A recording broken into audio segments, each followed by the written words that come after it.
Hello, everyone, and welcome back to the Film Room Podcast. I'm your host, Joe Baress, and we are joined by co-host Scott Walsh today, who's been pretty much the reporter for everything in the past 2 weeks that we've been covering. So figured it'd be good to have you on, Scotty. How you doing? I'm tired, Joe. I'm not going to deny it. I'm tired. And it feels weird today. I didn't have to drive to cover a state softball game. I didn't have to go down to the arena to cover the Penguins. I didn't have to drive out to Pocono for a race. It feels weird today. I'm home today. I'm kind of like, what do I do? I got to go. I got to get going. I got to go somewhere. So it's been a tiring couple of weeks, but it's been a fun 2 weeks, I will say. So Absolutely. You still wrote a story today, I see. oh yeah, to follow up to Denny Hamlin's win at Pocono. Exactly. So, a great job by you, first of all, for all that you were able to do, and then come home and still be working. So a great job by you. But right now we're going to get to an athlete who made part of your week possible. We are joined by our Times-Tribune Athlete of the Week, Zoie Krupovich of Valley View Softball. Zoe, how are we doing?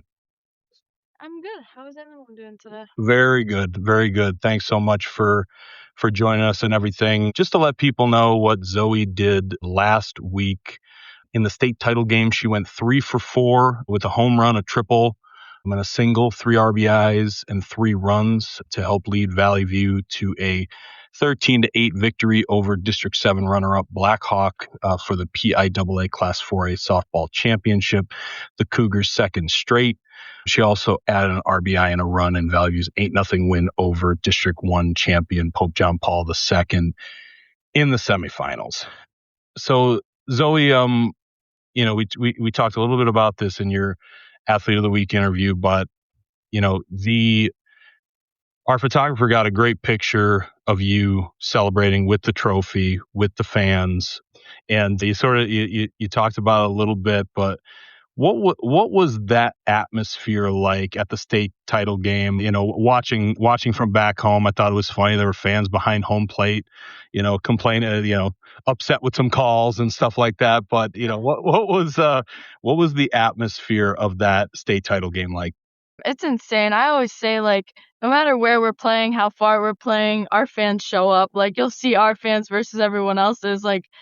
Everyone comes no matter where we are. And we had a student section as big as if we were home. It was just crazy. And I say, they never even take a playoff. They're always playing with us. They never miss a call, whether it's a good one or a bad one.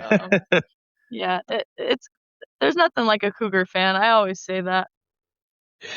So obviously in the championship game, things didn't start out too well for you guys. Blackhawk jumped out to a 5-0 lead. So just kind of what was maybe some of the things that went wrong a little early on for you guys, and just kind of what was the mood in the dugout, and maybe something that was said that kind of kept you guys positive, or kept you guys in the game. Yeah, I mean, we definitely didn't expect them to hit Abby like that right off the bat. I mean, Abby throws hard and she's always on her game. I mean, she was still on her game. They were just ready for her. When we came back into the dugout, I just told them, find a reason. And I said to them, look at all those little kids up there, here cheering for us. And they would love nothing more than to be on that field. And hopefully one day they'll be able to.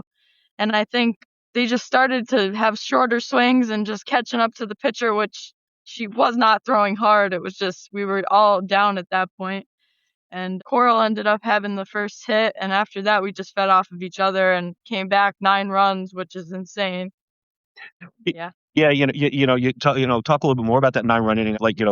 It was amazing being there. Like I said, the first shock was, as you brought up, that they were hitting Abby so hard because she had been on such a dominant run, throughout the last half part of the season and the playoffs. But then how that game just flipped. You mentioned Coral's hit. You came up and it's probably a toss up between your hit and the bloop single by Maggie Hallett that scored 3 runs for the softest hit of the inning. But I thought your single kind of got it going too. Your little dribbler up the third baseline. Maybe just talk a little bit about that. Yeah, I definitely was a little anxious at the beginning of the game. I wasn't really seeing the ball great, but they were playing so far back because they were expecting me to smack a ball down the line, as I was hoping I was going to do too. But they were so far back, they just weren't going to throw me out. I mean, I'm super fast. I don't think anyone expects me to be as fast as I am. And yeah, they weren't ready for that. So that pretty much started everything, and they just kept hitting after that, which I was really happy about.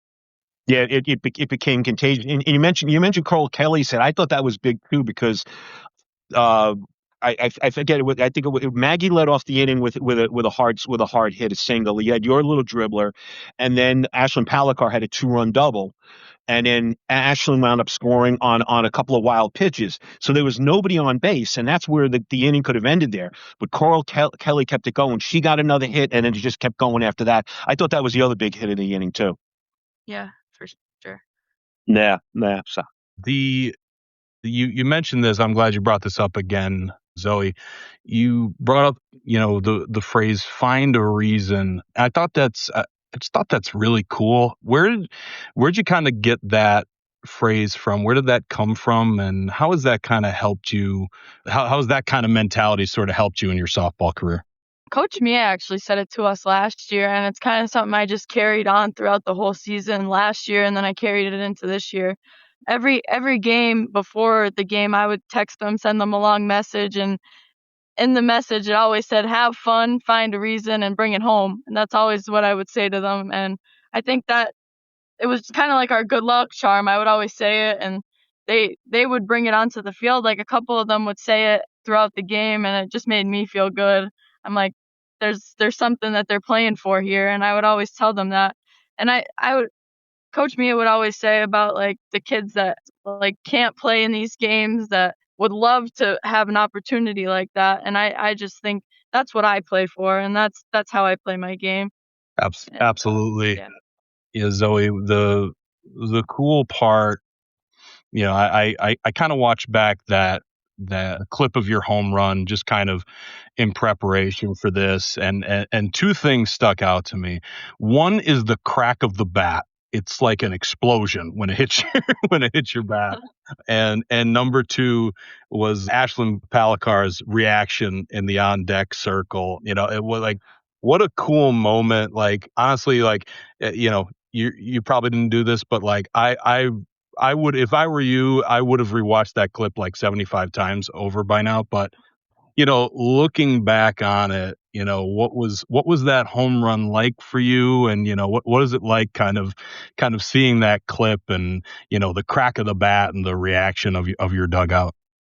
I don't know if it was in any of the clips, but I kind of, after I fouled off the pitch before that, I kind of looked up at all the fans and stuff, and they were all cheering me on, and everyone was telling me, just calm swing. You don't need a home run. You don't need a home run. That's what everyone kept saying to me.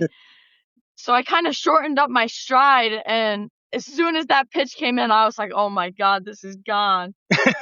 um, and yeah, Ashlyn is one of my best friends. We train together. We train the same style of hitting. Obviously I'm a lot bigger than Ashlyn is, but she has just as much pop and power, and she could change a game just like that, no matter what. So yeah, it's a crazy feeling to even explain. Like, Sure. I just started crying when I rounded second base.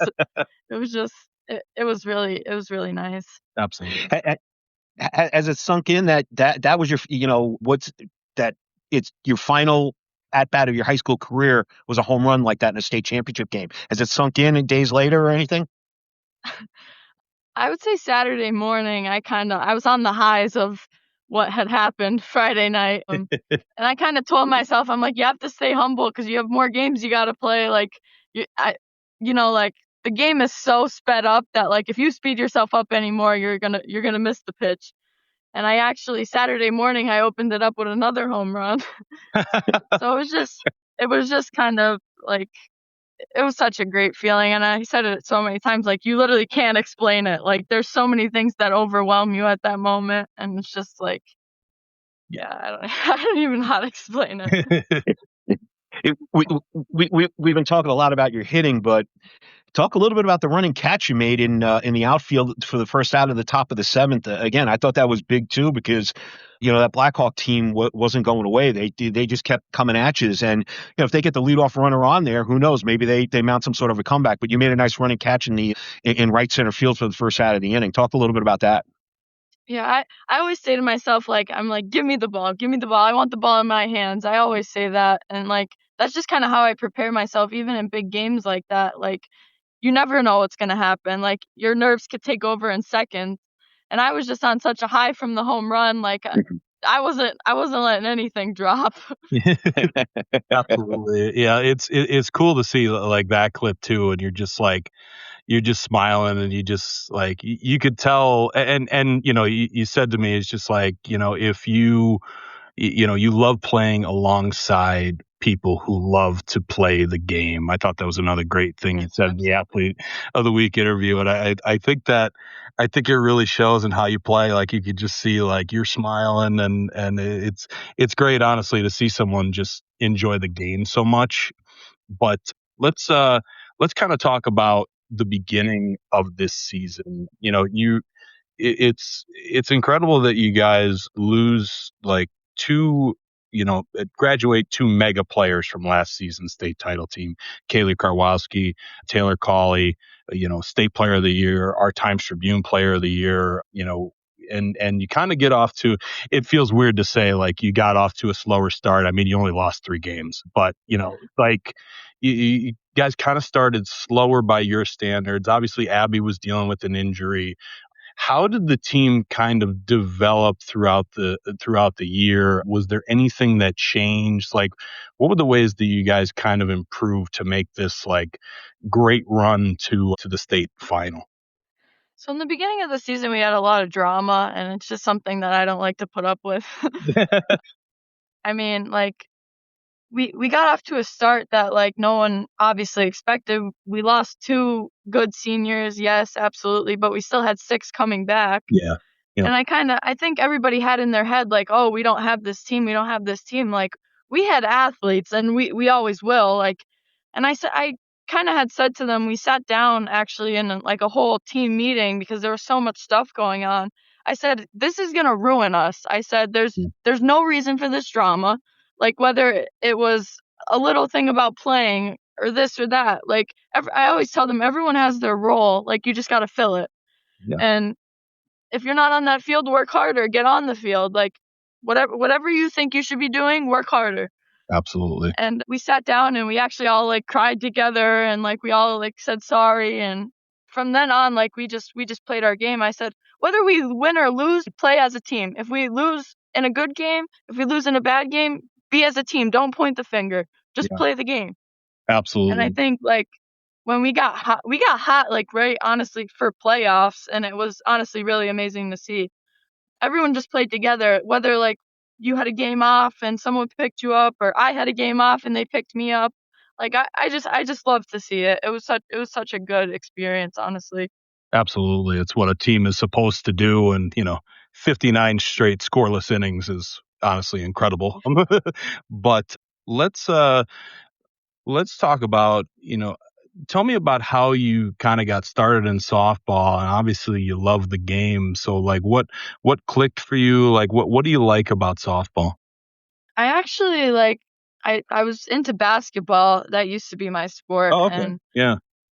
I forget exactly how it got started, but like Valley View was a big softball school, and like obviously Abby was playing, Taylor was playing. I actually started playing later than they did. Oh, okay. But I was like, oh, like let me get into it and see what happens. And like things kept happening along the way. I started playing travel, and it just became like my life. Like I literally love the game. Like no matter if I'm doing good or bad, like I'm always trying to get better. And I always will try to get better even when I'm at the college level. I'm gonna want to try and start my freshman year, so I'm just gonna work until I achieve that. Yeah. Yeah. Absolutely. What did let's spin it forward a little bit. I was going to say, what'd you work on in the offseason preparation for this season. But, now you're talking about, obviously you're going to Bryant University. Obviously you want to just keep improving, keep getting better.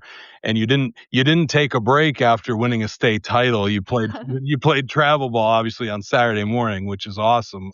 What do you want to work on anything specifically in preparation for, your time at Bryant, or are you just trying to get better in every way possible? Yeah, I'm definitely going to try and get better in every way possible. I mean, actually, after this, Abby and I are going to lift. Like, we never take any time off. I want to get stronger. I want to get faster, and I just want to work hard.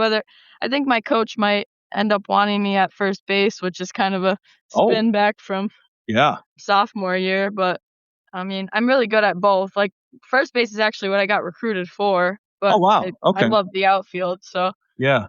Absolutely. I mean, whatever she wants, that's what I'm going to work at, and I would love to play anywhere on that field. So whatever she says, that's where I'll be. Absolutely. Let's talk a little bit about.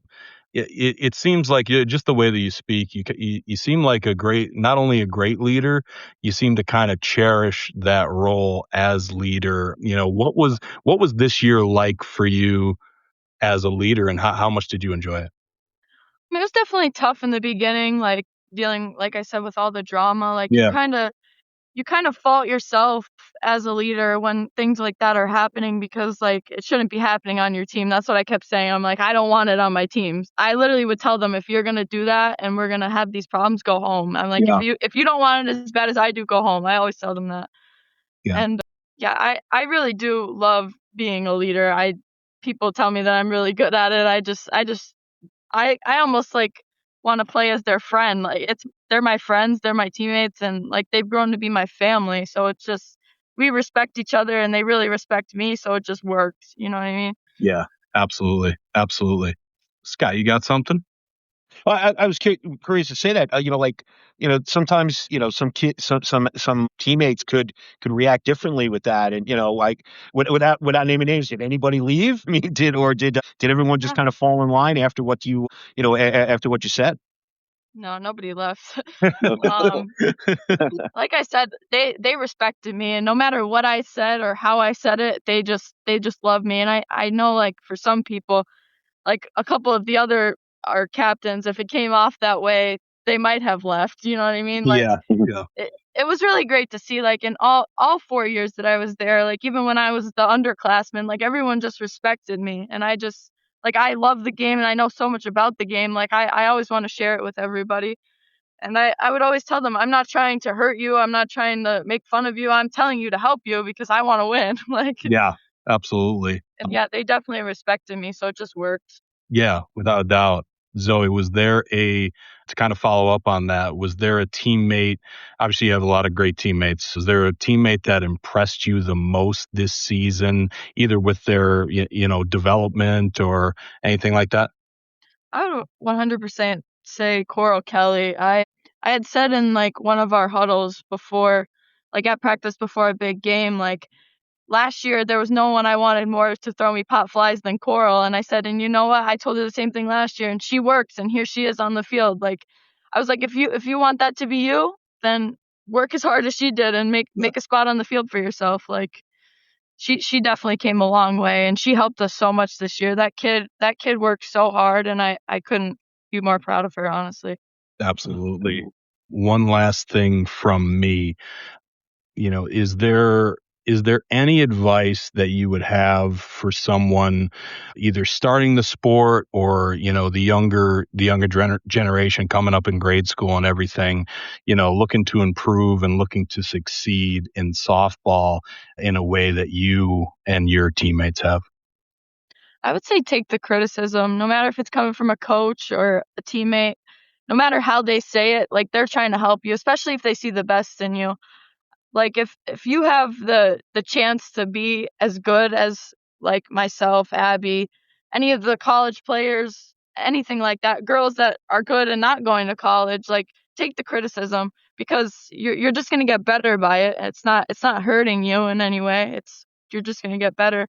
And I would say, like, live in the moment. Don't like rush through everything, because I rushed through my whole life just to play softball, and here I am graduating, and I can't even believe it. Yeah, I believe it. Scotty, anything else for Zoie before we let her go?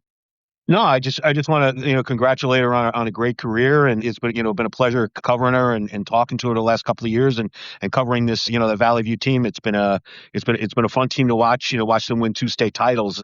Not every team. It's tough enough to win one, but to go back to back. And the way they did it too. Falling behind and then coming back. I will ask you this though. I know Maggie Hallett said maybe this one meant a little bit more. Did last year's maybe mean a little bit more because it was the first one, or is it this one mean a little bit more because of how you guys won it? Any comparing the two state championships? I kept saying to my coaches and my teammates, everybody was saying we didn't give them a state championship last year. I was like, we sure did this year. And it was probably one of the greatest comebacks, honestly, in state championship history. Like, it was insane. And like, my senior class is going out as the most winning class in Valley View history. I mean, that's insane, honestly. Like, you couldn't have asked for a better year to go out. Yeah. Absolutely. I think 91-11, I think your career or something along those lines. Pretty insane record. Zoie, this was great. Thanks so much for joining us, and congratulations on another state title, the perfect way to go out, and good luck at Bryant. I'm sure you're going to do great. Thank you. Thank you for having me. Absolutely. Thanks, Zoie. Yeah, congrats, Zoe. Thanks. Yeah. All right. That was our Times-Tribune Athlete of the Week, Zoie Krupovich of Valley View Softball. Well, Scotty, what a way to end it. A few weeks ago, obviously, Abby Call was our Athlete of the Week after, I believe, the district championship game where, she threw a shutout and then hit a home run for a 1-0 victory. And, after the interview, when we were just chatting, and I said, hey, what the hell? You might as well go win another one. And she's just like, yep, that's the plan. And, to just do it. And like you said, the way that they did it, I mean, not only what a way to end it for Valley View, what a way to end this, this amazing softball run for the entire Lackawanna League. And what a way to end the high school sports season, getting another state title. You were there, Scott. I mean, it's just, I don't know. It's just incredible.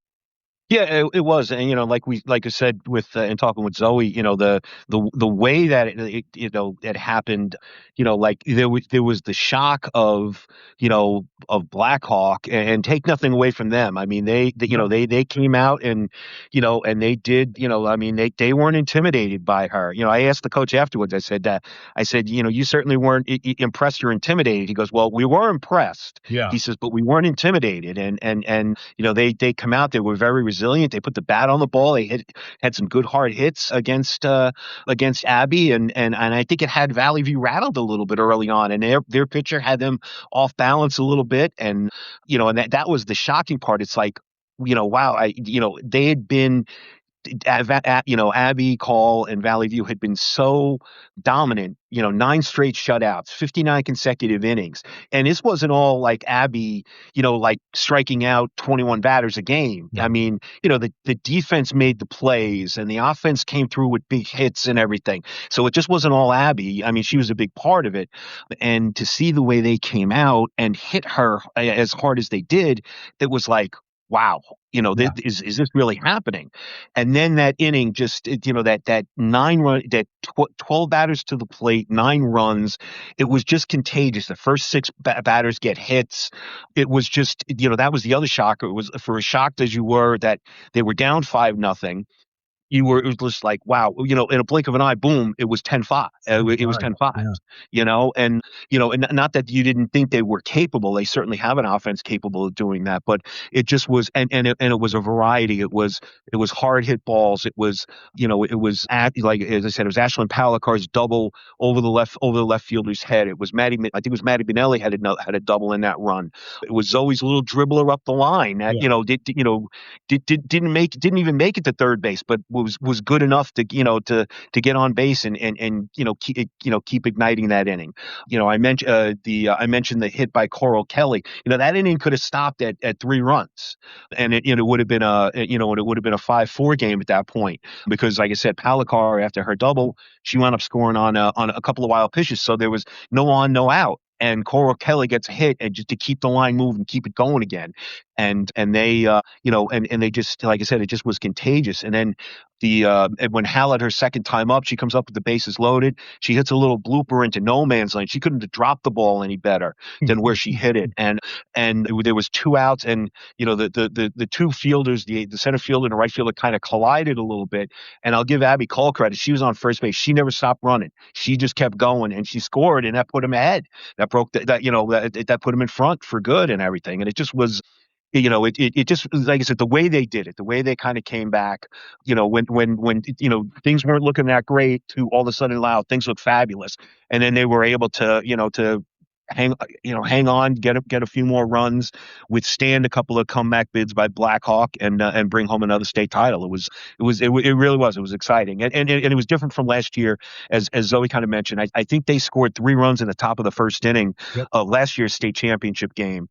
And they were up 3, and you knew Taylor Cawley was just going to mow them down. And it was kind of like, a matter of fact kind of thing. It's like, okay, 3-0 after the first, they're going to win this game. Right. But on Friday, they there was a lot of doubt there, but they were able to come back and do it. Yeah, absolutely. And it's funny, you say like, you talk about the 9-run inning like you just did now, and it's like, watching from afar, obviously back home, it's kind of like, no offense to the Blackhawk pitcher, Mm-hmm. but it's kind of like Zoe was saying. It's just like, they can be hitting this girl if they improve their approach at the plate. Like Mm-hmm. she was saying, they were popping the ball up. It's just like kind of those beginning of the game nerves. You're just, swinging for the fences, and it's just like you're watching. It's just like they could erase this lead if they just, chip away here and there. And it's just like you said, like, that inning could have ended 5-4. And you honestly would have been happy about that, because you're right back in this game. Exactly. Yeah. And then they score 9. It's like, oh, okay. And two, again, the way they do, the way they did it too, it was, like I said, they get the bases loaded, and then, Maggie Hallett's up for the second time meeting. As I mentioned, she hits that little pop up out behind second base and shallow left center, right center field, and it drops it into no man's land. Like I said, she couldn't have ran out there herself and dropped the ball better, Right. Whatever, and it winds up being a single, but it scores 3 runs because, like I said, Abby Call just never stopped running with 2 outs. And, and I mean, it did help that the 2 players collided a little bit, so they were a little late getting to the ball. But I mean, that just, I mean, how many times do you see a 3-run single? I mean, Right. And then I will say this too. Zoe comes up next, and the right fielder for Blackhawk, unfortunately, when she collided with her teammate, hurt her ankle, and they had to put a replacement in the game. And what's that saying in sports, Joe? The ball will always find you. Yeah. Yeah. The first batter for the new right fielder, Zoe lines a shot right at her, and it gets past her, cleanly, not like she didn't drop it or anything like that, but she just kind of like, took a couple steps in and misread it, and then the ball, next thing you go, ball goes flying by her, and Zoe's got a triple, and now they score another run, and she's standing on third, and then the next batter gets a hit, and keep, like I said, just keeps it going. It just was. Everything just in that inning was just amazing how it how it all unfolded, and like I said, they were able to hang on, come up with another couple insurance runs. Mentioned, obviously always 2-run home run gave them their 13 runs, and then they Blackhawk kept coming back, and even though Blackhawk got a 2-run home run, I think in the bottom of the 6th. It was and Abby walked 2 batters, and so now they got 2 runners on, and she gives up a hit there. Now all of a sudden, as opposed to a 5-run lead, it's a 3-run lead, and now a Grand Slam can beat you, whereas with a 5-run lead, a Grand Slam can't beat you. Right. And she bore down and she got the final 5 outs and got out of that inning, unscathed, at 13-8, and then had her only 1-2-3 inning in the 7th inning, which I found pretty interesting too. And they set off the celebration. They were state champs again. Absolutely. Like you said, obviously, I don't think Addie Raymer is going to tune into our podcast, but what a hell of a game for her. Like you said, the home run, 3 hits, it goes 3 for 3, 5 RBIs, 2 runs. Great game for her. But that was, like you said, credit to Blackhawk. I mean, they were just, it was kind of like a see ball, hit ball, put the ball in play. Just make contact, and it's kind of those, well, I don't want to say little things, but it's just that, that's what, and Zoie said it, that's what Valley View really started to do. It was shorten up, make contact. Zoe's, obviously Zoe's dribbler to third base. The thing that stuck out for me is that, like, she was at first in a blink of an eye. She was booking it, and you could see Zoe's speed numerous times during that game. The triple, like you mentioned, the liner to center field. You mentioned Abby Call's base running. Getting from first to home on a bloop single to right. They did they did the little things. They locked in, and it's just obviously, Zoie also spoke about it, just the maturity of this team to see a 5-run deficit, and and you're not, let's just say you're not quite getting the calls from the umpiring earlier in the game. They honestly, the umpiring kind of went both ways. There were some tough calls on both sides when you go through the entire game, but I think early there were some tough calls that did not go Valley View's way. So that kind of could obviously get you in a tough spot mentally, feeling like everything is just going wrong. And, just to turn it around like that, it's just like, obviously we've been talking about it, but it's just, it really is an incredible to not just, win this game, but that fourth inning should live on in, Valley View lore as like just it should just go down in history as like just an amazing point for, the program and everything. Just incredible.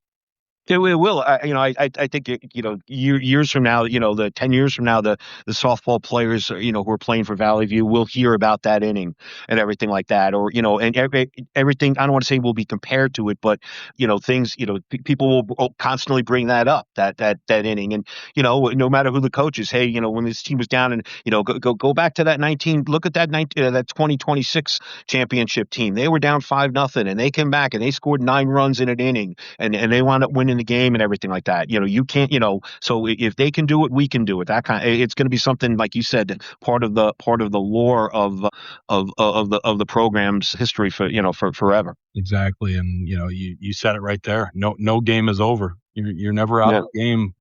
And Zoie brought this up when I was talking to her for Athlete of the Week interview, which will be in Tuesday's paper. Recording this on Monday afternoon. It'll be in Tuesday's paper, and it'll be online on Tuesday as well. Be sure to check that out. Obviously, you just heard here that Zoie's a great interview. But yeah, I mean, she said, like, first game of the season, they came back from 11-0. They were down 11-0 to Pittston area, and they came back and won that game. It's just like, it was just funny to hear her talk about it. It was just like, while it seemed like such a deficit in such a big position, the way Zoie talked about it is just like, we've experienced this before.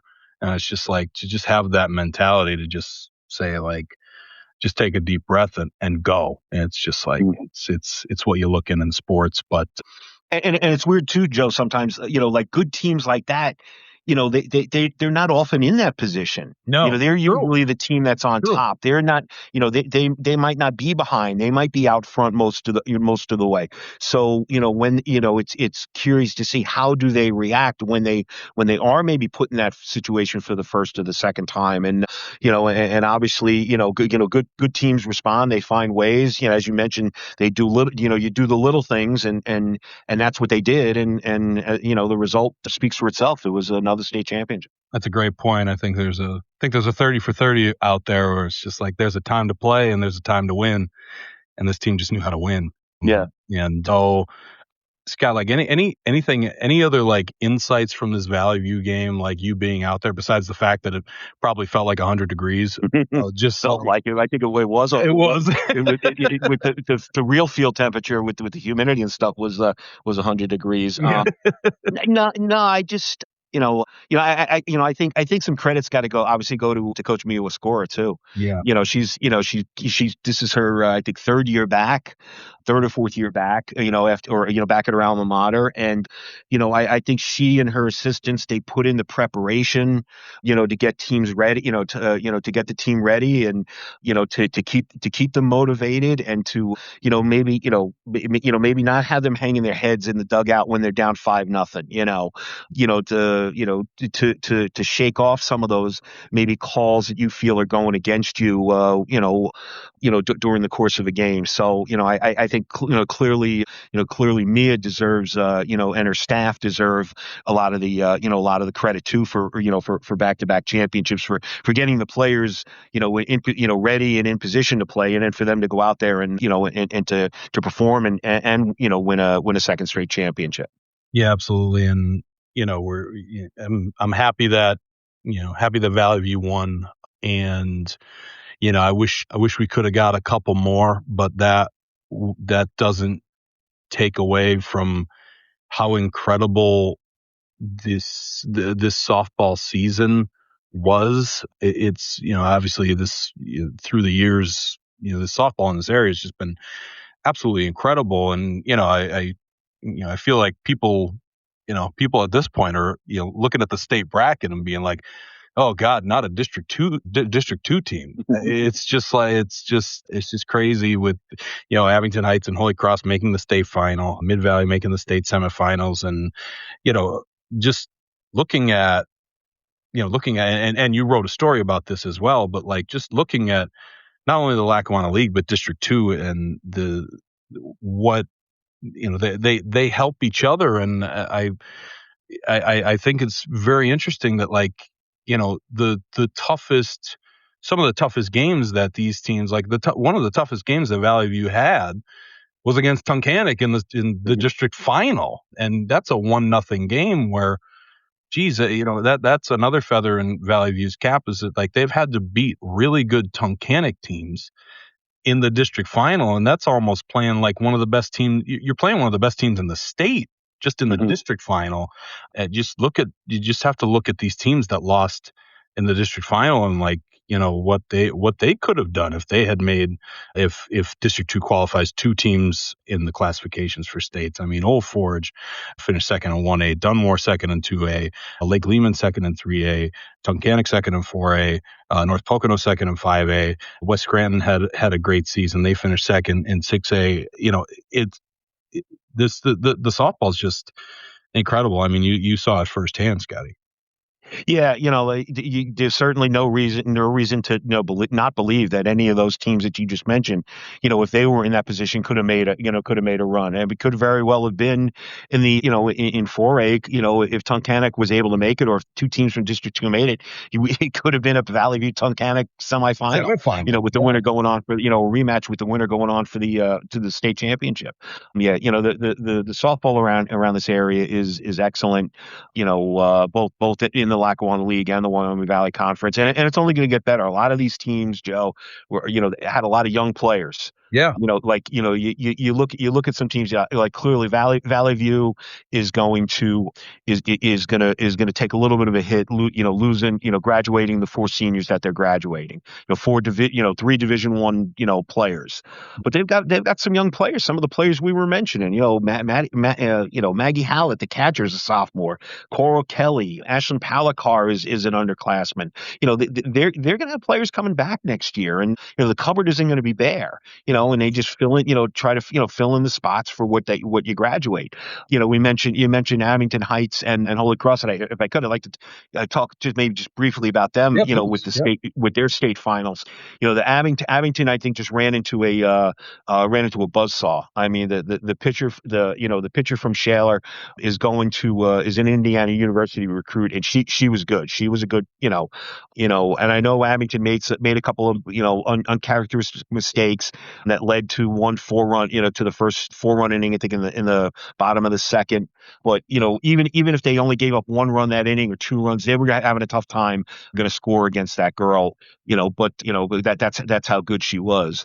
But and you look at the way the game ended. Girl hits a walk-off grand slam, and they lose 10-0. You think, oh, they got blown out. You hate to see that happen. But I mean, Abington, gave it their best effort, and this was their first taste of the state final, and they're only losing to 1 or 2 seniors. Right. The core of their team was juniors. Adriana Conrad, is gonna be back. Eva Kane is gonna be back. Avery Brister. I mean, these are all players that led the way for the Abington this year to have such a great season. And they all said that after the game that they're going to use this as a learning experience, and they want to get back there again. And so I mean, like I said, a lot of these teams in the Lackawanna League and the Wyoming Valley Conference have a lot of good young players. Same with Holy Cross. Now they're going to lose their battery, Ava Schmidt and Peyton Grabowski, but the rest of their team was all underclassmen, and they're and the same thing, talking with Coach Joe Ross, he said he's a firm believer, that they got, once you get a taste of it, you want more, and he thinks, he knows his team is, the players that are coming back are going to work hard, to get back to that level and back to Penn State and that championship game, and I kind of felt bad for them. They fell behind, but they had some momentum. They were coming back, and then the rains came. They had runners on second and third and 1 out in a 5-2 game, and they were starting to hit the pitcher from Union area, and they, the thunderstorm rolled through, and now, an hour and 45-minute delay, it gave that girl time to kind of regroup, relax. We talked about how hot it was out there. Talking to the girl after the game, she said, I was laboring, I was hurting. She says it was the heat was getting to her, and that if that thunderstorm doesn't, stays away another half hour, maybe Holy Cross gets a couple other hits, and now they're up 6-5 or something like that, Right. and everything. But unfortunately, it rolled through, and they got one more run when play resumed. And that team, they played Union area, defending state champion, been there before, like we just talked about with Valley View. They had a response. They were able to come back and get another couple of runs to seal it. But the point being that the young players on Abington Heights and Holy Cross that got there this year and got a taste of it, they're going to want to taste it again next year, and that's going to be the motivation going into the next season. Hey, remember what it was like, getting there last year. Let's get back there, and now let's finish the job. Let's bring home the title as opposed to bringing home the runner-up trophy. Yeah, absolutely, Scotty, and shout out to a team like Montrose too. I kind of failed to mention them. I mean, making a state quarterfinal run. I mean, and the team they lost to lost in the state championship game. There you go. And again, another young team, only 1 senior in their starting lineup. They've got a core coming back, and so they're going to be another team to watch out for too. It just is, the softball in District 2 and Lackawanna League and the Wyoming Valley Conference is okay. I'll dare to say it, second to none in the state. Right. I mean, there are a lot of good teams. I saw a lot of good softball out there the 2 days I was out at Penn State. There are a lot of good, the teams that won district championships, the teams from District 7 that won titles. Yep. The 6A game was a really good game. Hempfield and Owen J. Roberts, was a good game, come down to the final inning, a 1-run game, so there is good softball being played elsewhere around the state. Yeah. But I'll match it up against District 2 because the teams and the coaches and the players around here are exceptional. And you know what? Since we mentioned Montrose, I want to mention West Scranton too. Yeah. I know you brought it up. Technically because they were in a sub-regional, technically they were the District 2 champions. That's right. Right. And again, they've got, they had some seniors, but they also had some younger players. Yeah. And those players are only going to get better and only get hunger and everything. So, West Scranton's going to be another team to watch out for next season as well. So. Did we say Mid-Valley too? I mean, Ava Hazel. Oh, yeah. Back, just two seniors, right? Or something like that for Mid-Valley? Yeah. If you talk about, reloading as opposed to rebuilding, they graduated a bunch of players last year and they bring in a bunch of freshmen and they get back to the state semifinals and 2 years in a row lost to the team that won the state championship in Pine Grove. Yeah. Right. I mean, it's, Mid-Valley is going to be, is going to be right there again next year. Although it's going to be interesting. I believe next year that the new 2-year cycle kicks in. I think Tunkhannock drops down to 3A. And so, that's right. So now that's right. Yep. Yeah. So as opposed to Tunkhannock and Valley View battling each other, now it's going to be Mid-Valley and Tunkhannock and Lake Lehman and those teams and stuff.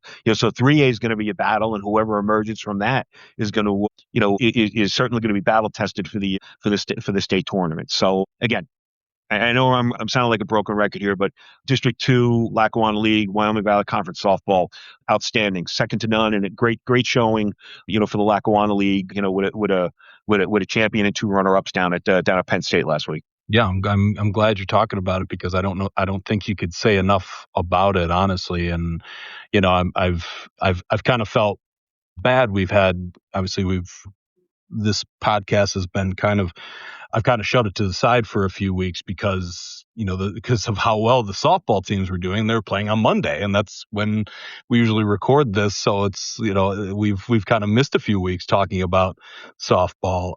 Abby Call was our athlete of the week 2 or 3 weeks ago. Ava Schmidt from Holy Cross as well. So I'm glad we finally have an opportunity to wrap it up and just say how great it is because it's just it's been an incredible run. And Scotty, you were there for all of it. But, you want to talk about an incredible run. You opened, I think you mentioned this in the beginning of the show. What a scholastic school year we've had. Yeah.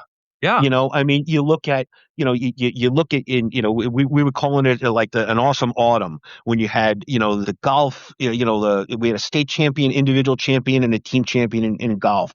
We had the top 2 teams, Elk Lake and Riverside finished 1-2 in cross country. We had lacrosse, or not lacrosse, soccer. Abington Heights soccer winning a state championship, correct? Correct. So we had, you look at that and you think, okay, well, that's enough for a year. Yeah. And then we get to the winter sports season and we get these teams on an incredible run, during the state, the state basketball playoffs and everything like that. And then the spring comes around and here it is. We've got, track, outstanding track performers, the softball team, 3 softball teams from the Lackawanna League make the state finals. What a scholastic sports season it's been. It really has. It's kept us busy, but it's, as I mentioned, it's been a good busy. It's been a good busy. Exactly. Yeah. It's just, and the perfect way to cap it with Valley View. It's just been absolutely incredible. So Scotty, obviously, well, first of all, I talked about it on the top of the show, and if I would hope people have noticed, how busy you've been following, the softball teams, and then, trying to follow the Wilkes-Barre Scranton Penguins. I think you covered every home game during that run, or at least close to it. Pocono Raceway, you were out there this weekend for a few long days, as just just incredible job, my friend. Didn't go unnoticed here. But it's not the reason we do it, but you did an absolutely incredible job, and I don't know how you're here talking to me right now. Well, thanks. I appreciate that.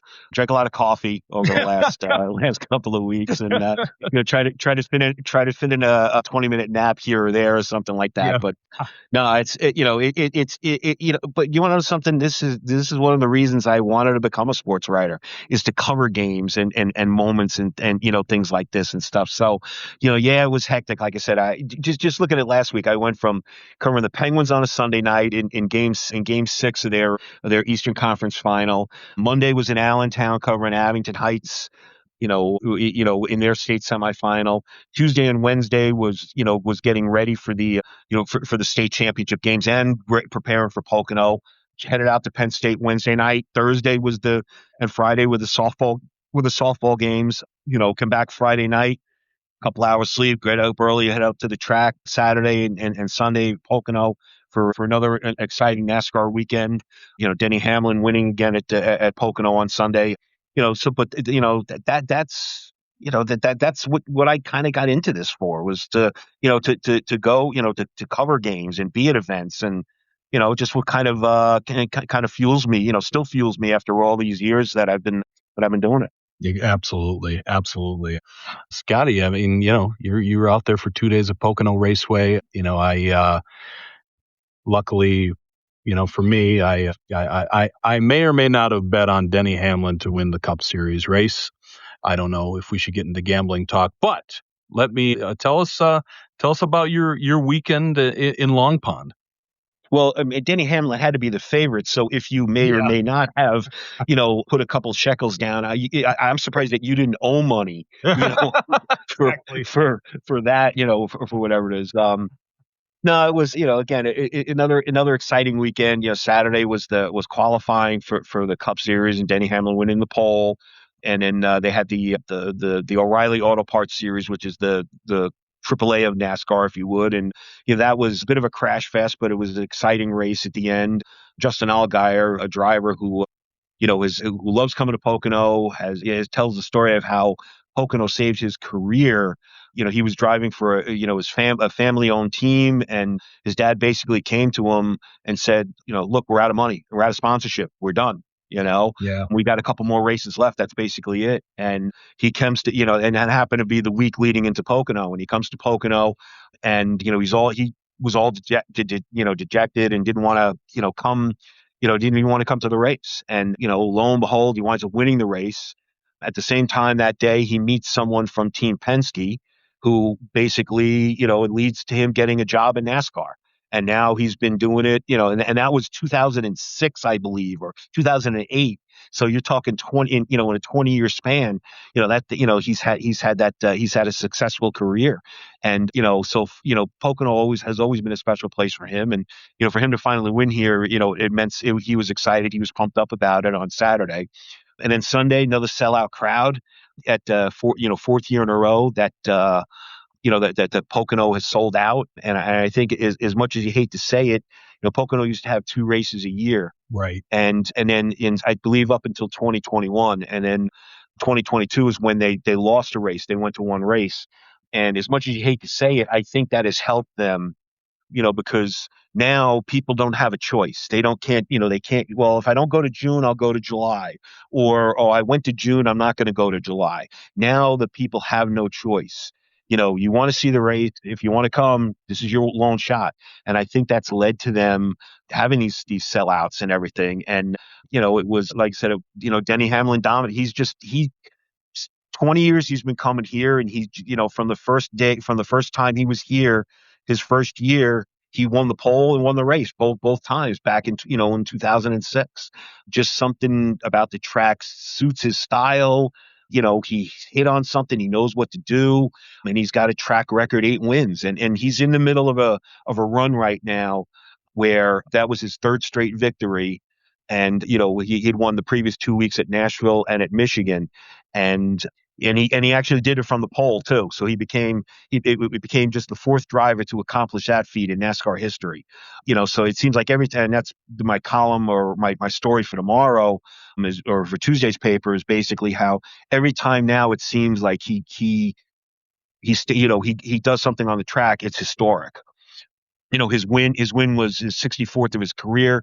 That broke a tie with the late Kyle Busch for ninth place all time on the list. So he's just, Pocono's just been a special place for him. And, he's, after everything he went through too, the end of last season was bad. He still hasn't won a championship. That's the one thing he's still got to do. And he was so close last year, 3 laps away from doing it. And a caution comes out, and then they make a bad pit call, and he winds up losing the championship to Kyle Larson. And then, he was involved in that, the antitrust lawsuit against NASCAR that, was very contentious and highly publicized and everything before it finally got settled. And then the end of December, his parents' house catches fire. His father dies in the house fire, and his mother is severely injured. So he's at coming into the season, he was at such a low point, and now it's flipped and becomes such a high point on him. In a way, you almost kind of feel good to see it happen. And he keeps saying that next year is his last season. He signed a 2-year contract extension that's up at the end of next year. Joe Gibbs Racing is trying to find a way to keep him. But he says he wants to go, I think he wants to go out on top, and, because he co-owns a team with Michael Jordan, kind of like Michael Jordan did, as as Joe is a basketball fan. Yep. Jordan went out on top, Yeah. So I think he, because of his relationship with Jordan, I think that's what he wants to do too. And, like right now, I mean, he's just riding high right now. And, it's, for him, it's been, it's been good. Like I said, he was probably at the lowest, darkest point of his life and his career, in November and December, and now it's June and it's turned around, and he's the hot, he's on such a hot streak, on a roll right now. It's going to take a heck of an effort to beat him. Absolutely. Yes, Scotty. What's the NASCAR equivalent to the Washington Wizards? Because there you go. He'll retire a couple of years, come back like Jordan did, and play. What was the NASCAR equivalent of the Washington Wizards? That would probably have to be like one of the teams that runs and finishes like 36th every week or something like that, I guess. But yeah, but something tells me Denny Hamlin is not going to do that. Yeah. So, because part of it too is, like I said, he co-owns, in addition to running, he co-owns the team with Jordan. Exactly. And I think what he wants to do is, I think, when he does retire as a driver, I think he wants to be closer to the team. He wants to maybe, enjoy that aspect of it too, and everything, So, like I said, he's only 40, he's 45 years old. Right. It's not like he's, he's 60 and he's, but I think it's one of those things. He wants to go out on top. He doesn't want to stay one more year, where where he's not running well. And, people keep saying, oh, you should have retired, or you should retire, that kind of thing. I think he wants to go out, when he's at his peak, like Jordan did, and when he's on top and everything. And, but still a lot of racing left this season, and that'll be for next year. Although, he did talk about how it would be kind of neat to bookend his career, if next year is the last year, to bookend his career. The first year he showed up at Pocono, he swept both races and both poles, and now maybe if next year is the last year, when he comes back to Pocono, win that race and bookend, his career at Pocono with victories and poles and stuff. So absolutely. Scott, we're just over an hour now, but there are some things that I'd like to get to. So if you could also talk a little bit about the Penguins. Obviously, it's tough with, having to cover everything with the staff that we have, but their run to the Eastern Conference Final was pretty exciting. And, obviously they got the backing of the community. Some of those nights at Mohegan Arena seemed pretty crazy. Just talk about their run a little bit. Yeah, a great season, great run by the Penguins. Unfortunately, Toronto made, they, as Coach Kurt McDonald said, they made three more plays than them. Basically, that series, it was so evenly matched. It came down to basically three plays. They were all pretty much 1-goal games. The one game was a 1-goal game going into the third period in game 5, and it got a little lopsided, got a little rough and everything, and kind of got away from the Penguins. But even still, like after 40 minutes, that was a 1-goal game. The difference to me was, the Penguins lost all 3 games at home. Right. And again, two of them were in overtime, and one of them was the Toronto scored the go-ahead goal with a minute and a half left. So there's the difference. You win one of those games, maybe you win one of those first 2 games at home instead of being down 0-2. Now it's 1-1 going to Toronto. You think, okay, you're down 3-2, but you're coming back for game 6 and game 7, and certainly was not for a lack of effort. Toronto's goalie ran. He played really, really well, and made there were times in game 6 where, before the Penguins lost, where you thought they had it won, 2 or 3 times, and the goalie, Akdyamov came up with a save. And Sergei Murashov, the Penguins goalie, was almost matched him, save for save. I think Toronto's goalie, I think Akdyamov, in the last 2 games stopped 71 of 73 shots or something, I think. And again, so there's the difference right there. You win one of those close games at home, and and maybe you get one more past their goalie, and maybe you're playing in the Calder Cup final. But it wasn't meant to be. It was a great season for the Penguins. I think it was a good building season. They've got a lot of young players. I'm sure many of them will be back next year. And as we were talking about the softball, they got a taste of it. I'm sure they're going to be hungry. They're going to want to get back and take that next step. So and for what it's worth too, they didn't lose to an upset team. Toronto is, as we're recording this, they're up 2-0 in the final over Chicago. Yeah. So maybe Toronto is just, on a magical run right here, and the Penguins can look back and say, hey, we lost to the eventual Calder Cup champions. But again, great season for the Penguins. Yeah, disappointing end, but I think a learning experience, and I think with the core, maybe the players that are back, are back next year, can maybe put together a solid season, and maybe make another run in the postseason. Yeah, absolutely. And those really close games that they just didn't end up on the right end of. That's hockey, Scotty, right? That's hockey, Joe. That's playoff hockey. Playoff and again, it just goes to show how one little bounce or whatever it is, Right. can make a difference. The one game they lost in overtime, I think it was game 2.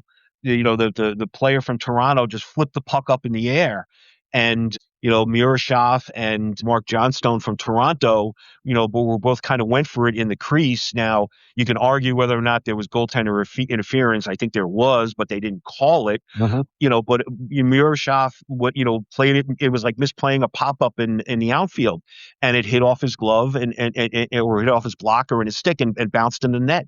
It's just one of those. You get the bad bounce, or you got to get the right bounce, to win, and and the lucky break, and or if you don't, you get the bad bounce, or go, a puck take a funny hop or something like that. It's the difference between winning and losing. Right, exactly. And I want to touch quickly on, first of all, shout out to my mother.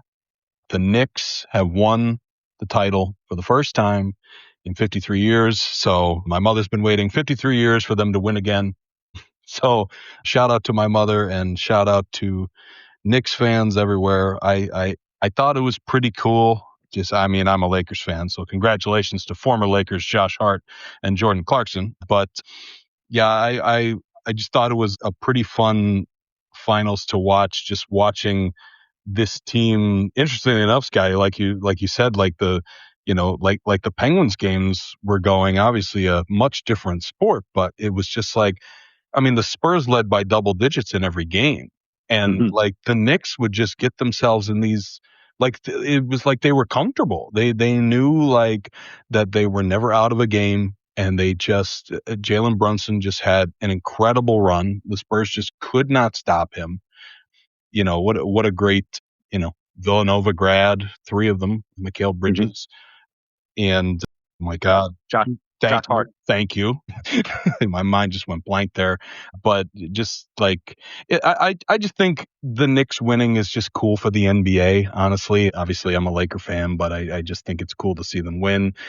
So, congratulations to the Knicks. It was fun to watch. Yeah, you know me. As much as I like basketball, I'm not a real big NBA fan. Right. But obviously, being from New York, I was rooting for the Knicks and glad to see the Knicks. And I think the big difference, the big thing is, that like you look, at the celebrations and everything, it united New York. Which is how can you, the city of how can you unite the city of New York? That's impossible. I mean, and everything like that. People high fiving each other in the street. Hugging and cheering and all because the Knicks were doing well. And I've seen a lot of people trying to like downplay the Knicks. Oh, look at who they played, and the Eastern Conference wasn't Right. that great or anything like that. But they were 16-3 Yeah, in the playoffs. Yeah. They won 9 straight road games. Right. I mean, and again, as you pointed out, the Spurs were up in double figures in every single game, and they came back, and it just was they certainly earned it, and it was good to see. And like I said, I'm glad for the Knicks, for the Knicks fans, and long suffering, the fans 53 years. I can honestly say, Joe, I remember when they won their last title. Right. I was 8 years old or 7 years old or something back in 1973. Yep. So I remember I remember Bradley and Frazier and Willis Reed and DeBusschere and Pearl Monroe winning those winning that championship and everything. So. It was fun to see, and the way they obviously, again, like we were talking with Valley View, the way they did it. Yeah. The way they constantly came back and won games, is what makes winning a championship is exciting. The way you do it makes it even more exciting, and certainly the Knicks did that. Have we heard from our former colleague Connor Foley? Is he alive? I mean, is he is he okay in all the celebration?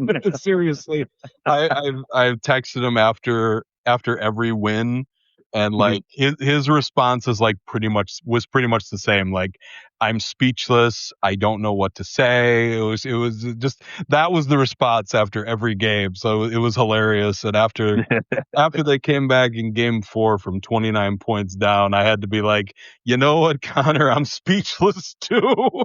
I have no idea, but yeah, no.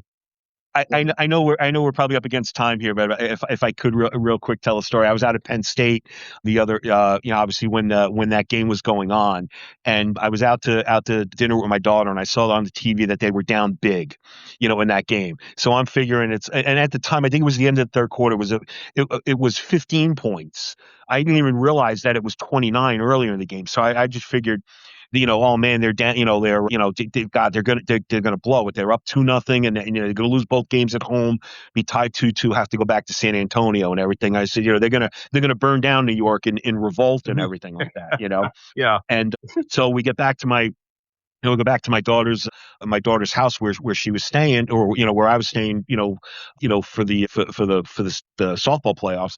And I just let me just see what the final score was or what it wound up doing or whatever. And I just happened to turn it on the timeout before going into the game-winning basket. And I saw it was a 2-point game, and it's like 5-something seconds left, and I was just like, "Holy cow, they came back!" Yeah. And I was able to see that the game winning, by Anunoby, the tip in and everything like that. Incredible, just an incredible, the basket and then for them to hang on the Spurs possession and everything like that. It was one of those things. Are you kidding me? They came back from that deficit. They deserve to win, clearly. I mean, at that point, it was their year. Yes. It was after that win. It was a question of, were they going to do it in San Antonio in Game 5, or were they going to do it in front of their home fans in Game 6? Right. And as much as you would have loved to see the Madison Square Garden, the fans get to see them celebrate on their home court. I think winning in 5, they got it done, and you can't take it away from him. So Absolutely.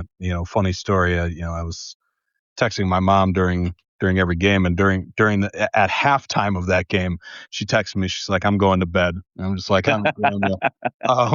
And then like the game ends, and like I'm out with friends, and it just got crazy because like just the moment of like they came back from 29 down, just the shots they were making, that tip in is like amazing, and like everyone's going crazy, and obviously they win the game, and I text my mom and I go, just figuring like when she wakes up, the first thing she's gonna see is a text from me saying, "Mom, you're not gonna believe this."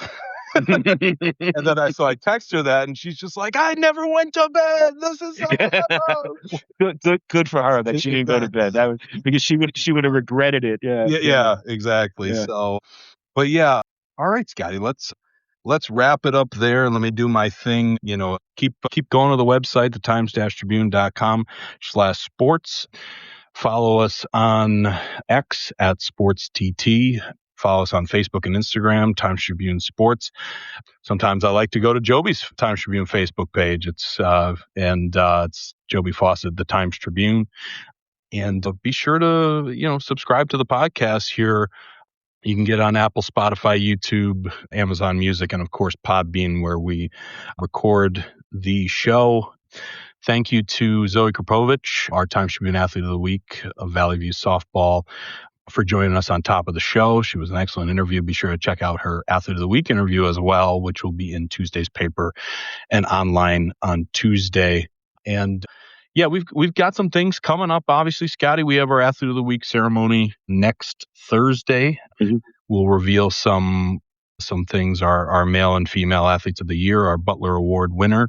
Some of our performers of the year will be getting in our all region teams and everything, all stars and stuff like that, which we've already started. So yeah, we're still, even though technically the Scholastic season is over, keep your eye on everything. We've got some exciting stuff coming up in the next few weeks as well. So, and obviously, Scotty, thank you for the coverage and thank you for joining me today. Had a lot of fun, and we'll just get right back to it now, huh? Yeah, I think we've got like a 2-day break in August, Joe. Yeah, and then football season, and then preseason football season starts or whatever it is. So exactly. I'm looking forward to those 2 days in August. So yeah, exactly. You'll be covering the golf the first golf tournament of the year before you know it. Oh yeah.